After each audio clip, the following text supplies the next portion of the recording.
Committee के प्रवक्ता है। मनीष जी, आप बताइए कि इस घटना के पीछे के कौन लोग जिम्मेदार हैं और क्या हमें एक होकर, चाहे अब सत्ता पक्ष हो प्रतिपक्ष हो, पूरा देश एक होकर सरकार के साथ खड़ा रहे और सरकार का कर्तव्य है निर्णायक, कठोर और फाइनल एक्शन, डायरेक्ट एक्शन। आतंक की घटना जब भी कहीं होती है तो पूरा देश एक होता है, irrespective of party lines. Party line का उसमें मतलब नहीं होता है, क्योंकि जो लोग मरे हैं वो हमारे भाई थे, हमारे परिवार के लोग थे।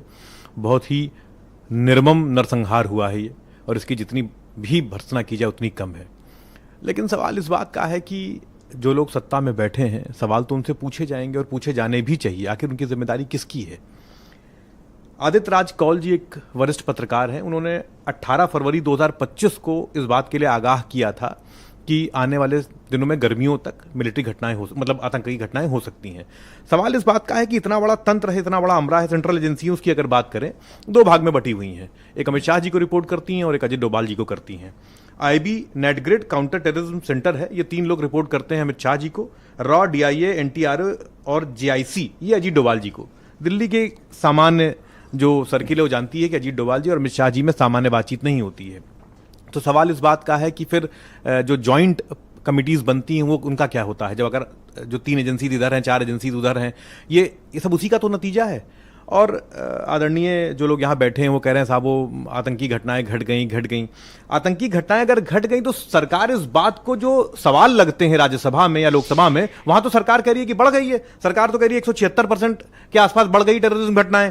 मिनिस्ट्री ऑफ होम अफेयर्स ने कहा 18 से 22 के बीच में 761 घटनाएं हुई।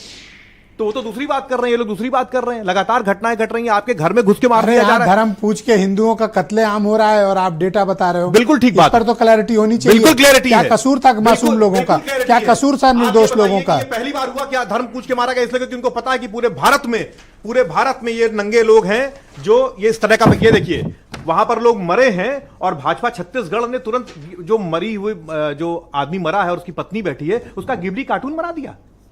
लाशों के ऊपर गिद्ध मंडराते हैं, ये लोग वोटों के लिए मंडरा रहे हैं। दिखाइए इसको, ये भाजपा छत्तीसगढ़ का पोस्टर है। इतनी भी जल्दी क्या है? एक बात बताओ, चलो ठीक है, आपने उनकी गलती को इंगित किया, पर क्या हम इस मौके पर एक होकर इस देश के लिए कुछ ऐसा नहीं कर सकते? हम तो पुलवामा आपको अपना सपोर्ट एक्सटेंड करना चाहिए गवर्नमेंट को। आप कैसे चाहते हैं और सपोर्ट आप कैसे लेना चाहिए गवर्नमेंट? भाई सरकार स्ट्रिक्ट एक्शन ले, इंश्योर करिए। लेकिन सवाल इस बात का है कि 2000 पर्यटक, ये देश अपोजिशन का है, पर्यटक वहां पर थे और कोई भी सुरक्षा कर्मी वहां पर क्यों नहीं था? अभी लखनऊ में आप 2000 आदमी की रैली की अगर जगह मांगिएगा ना तो सरकार आपको परमिशन नहीं देगी। और इतने संवेदनशील जगह पर वहां पर कोई सुरक्षा कर्मी था ही नहीं। वो मारते रहे, वो पूछते रहे और कोई था ही नहीं वहां पर।